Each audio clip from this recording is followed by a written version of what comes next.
The white man killed Hiram, he hollered again.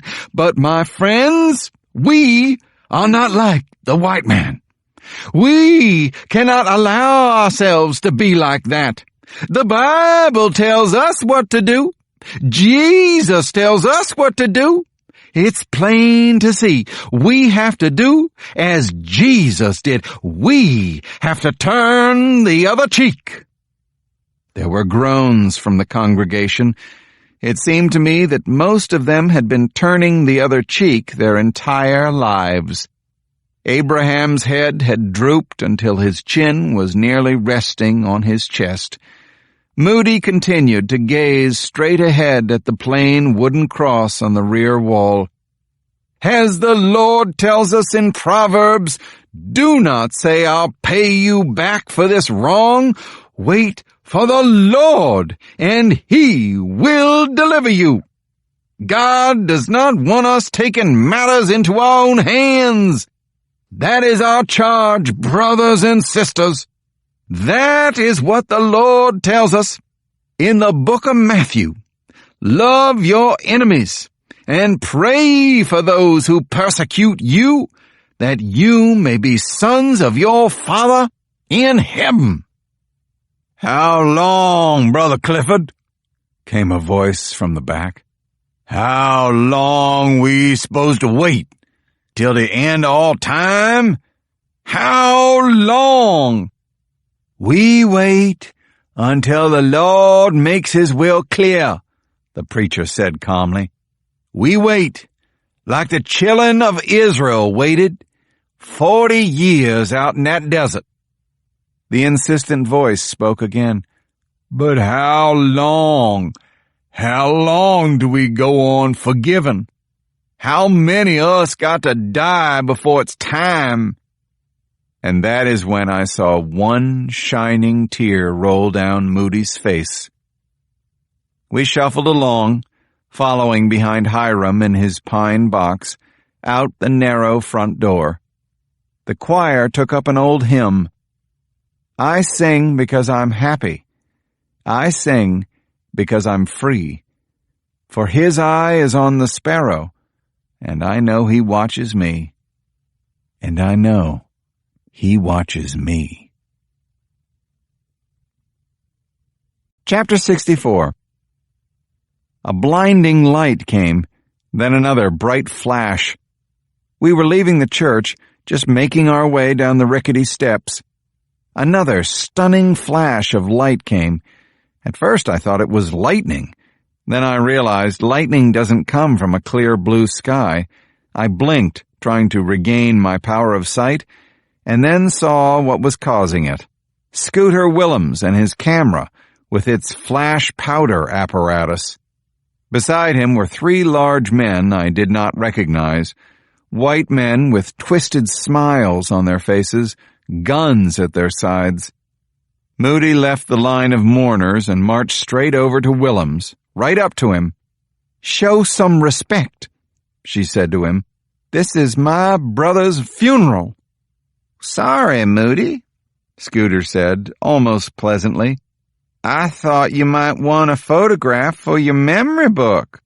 I don't need no photograph to remember this, she said. I'll remember it fine. The pallbearers were sturdy young men about the same age as Hiram. They slid Hiram's coffin onto the back of a buckboard. I made my way over to where Moody was glaring at Scooter and his bodyguards. Scooter turned to me. Moody's all het up because I wanted to take a memorial photograph of the funeral. Too bad you didn't take a memorial photograph of the lynching, Moody said. She turned on her heel and fell in step with the other mourners behind the wagon. Leave her alone, Scooter, I said. Scooter frowned. Like I said, I just wanted to commemorate the event. I turned to leave, but Scooter wasn't quite finished talking. Hey, Ben, how's about I take one of you against this ocean of colored folks? I spun around at him. Put your damn camera away. Go back to Eudora where you belong. Leave these folks alone. I noticed 2 little black boys listening to our conversation. As I turned to leave, Scooter spoke to them. "Hey, little boys, I'll give you each a nickel to let me take your picture." He held out his hand with 2 nickels in it. I pulled nickels out of my own pocket and handed one to each of the boys. "Y'all run on," I said. They did. And I went to join Hiram's funeral procession. Chapter 65. Abraham handed me a huge slice of chess pie. It was a Southern funeral favorite because it could be made quickly, using ingredients most people kept on hand: milk, eggs, sugar, butter. Abraham's house was overflowing with dishes and platters and baskets of food, and mourners eating as much as they could. A question swam into my mind. How did Scooter Willems know Moody? I distinctly recalled him calling her by name, as if they were old friends.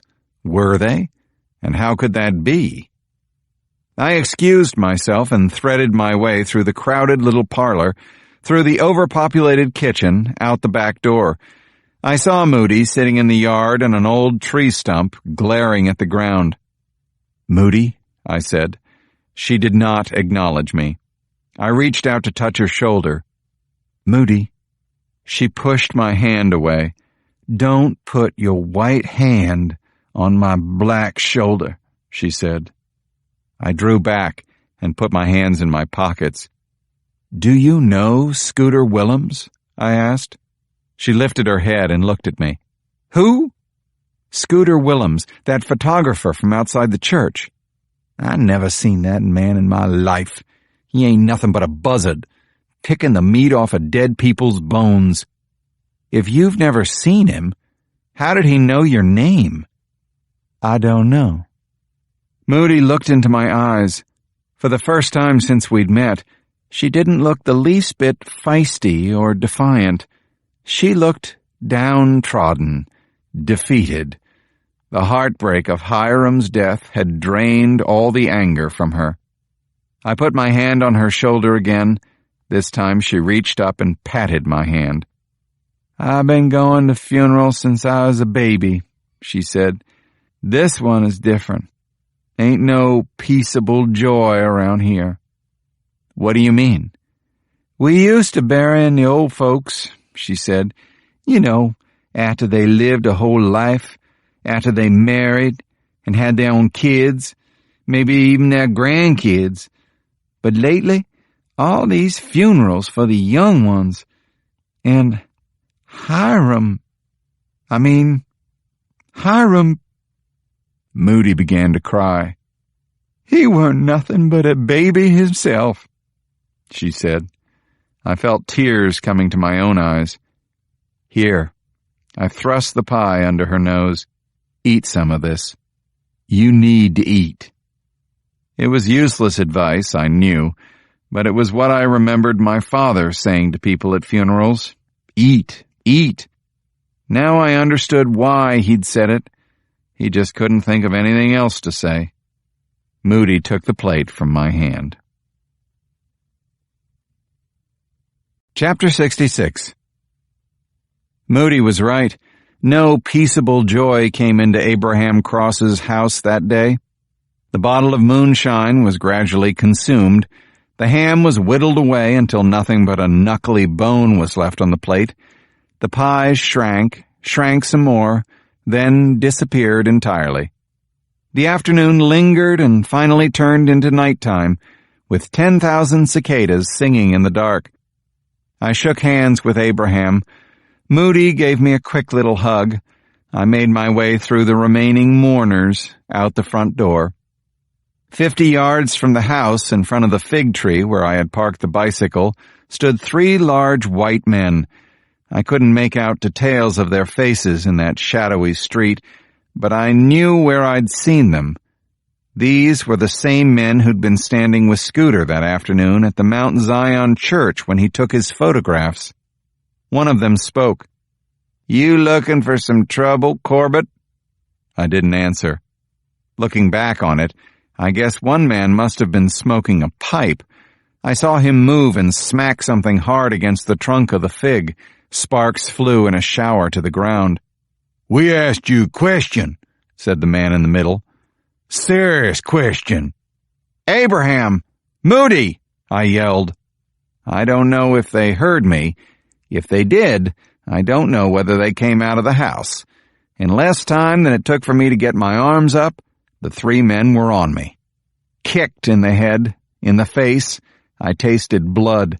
I fell face down on the ground, hard. A knee went into my stomach. Fists wailing at me all over. Someone stomping on the side of my rib cage. I could not get my breath. Something tore into my neck. It felt like fire. "Looks like you found it. Trouble!" a man grunted and drew back to get a better angle for kicking me. He delivered a stunning blow to my knee. I heard a cracking crunch and felt a wild sear of pain and thought he had shattered my right kneecap. That was the last thing I remembered for a while. Chapter 67. The next thing I was aware of, voices. "You gotta use a higher branch, he's tall." Something was in my eyes. Blood. I was blind from all the blood. "Use that next branch, that one yonder," said a second man. "That's what we used when we hung that big nigger from Tylertown." "He wasn't tall as this one. I can hardly see up this high." "Hell, he wasn't. I had to skinny up the tree to put the rope way over." Every inch of my body was experiencing a different kind of pain. Sharp pain, dull pain, pain that throbbed with a massive pounding, pain that burned with a white-hot roar.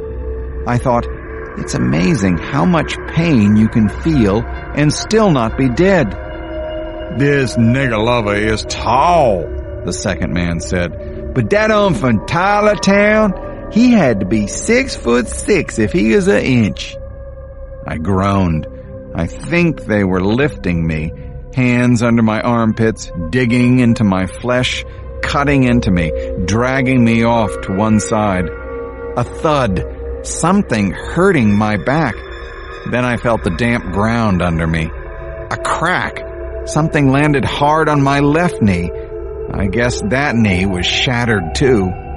"This rope is all greasy. I can't get a hold of it." "That's nigger grease." I felt the coarse hemp rope coming down over my face, dragging over my nose, tightening against my neck, and I thought, oh, God, they're hanging me. Then I flew up into the air like an angel whose head was exploding with terrible pain. I could not see anything. I thought my eardrums had burst from the pressure in my skull. But they hadn't tied the noose right. Maybe the one who thought I was too tall was inexperienced.